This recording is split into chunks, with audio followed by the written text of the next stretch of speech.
The data are in, the science is settled. America is getting super duper gay. There is a Gallup poll out that shows, you know what great respect I have for science and data.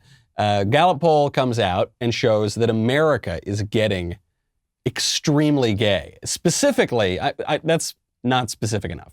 America is identifying much more as LGBT. And you know, this is a little complicated because the L and the G presuppose that there are biological sexes and, you know, men are men and women are women, and gay guys are men who are attracted to men and lesbians are women who are attracted to women. But then the T comes in and confounds all of that because the T presupposes that there's not really any such thing as men or women, and women can become men and men can become women, and you're not really born this way. You know, everything's kind of fluid and changing all of the time. So it's very, very confused, but the number of Americans who identify with any of those letters increasing pretty dramatically.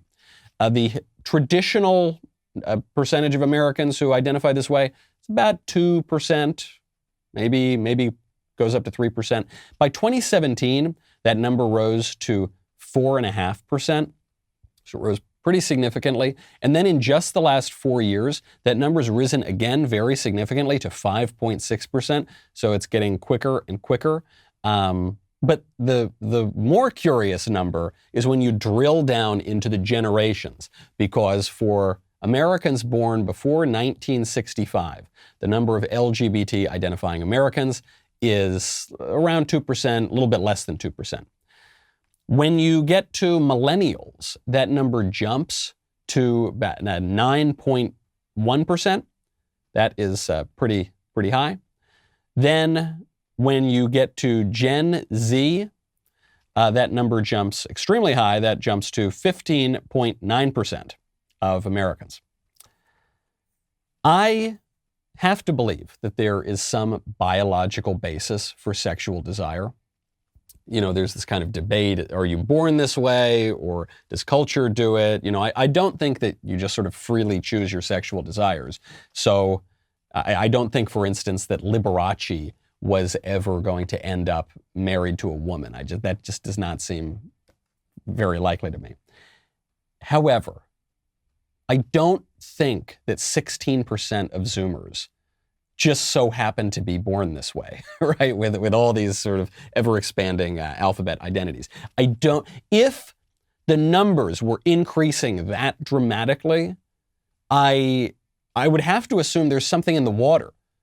If it was purely a biological thing, 100%, and the numbers were increasing that way, Alex Jones would have to be right? They're turning the frickin' Zoomers gay, right? That would, or not, yeah, I guess more T or G or B or, you know, it kind of gets very complicated, which is kind of my point. I think human sexuality is just a very complicated thing, and there are all these different factors in here.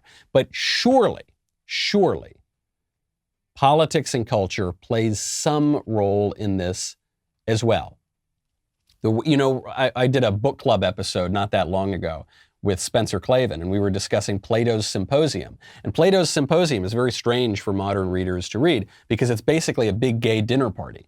And so a lot of modern sort of conservatives or Christians will read this and say, wait a second, what's going on here? And there's a huge cultural factor at play in these sorts of behaviors. The reason this poll, I think, matters is because right now, if cultural and political factors have some role here, the cultural and political factors are all pushing in one direction, namely away from the sort of traditional understanding of these sexual questions toward a much more radical one. I hope you enjoyed that clip from The Michael Knowles Show. To check out the full episode, hit the link in the description or download The Michael Knowles Show wherever you listen to podcasts.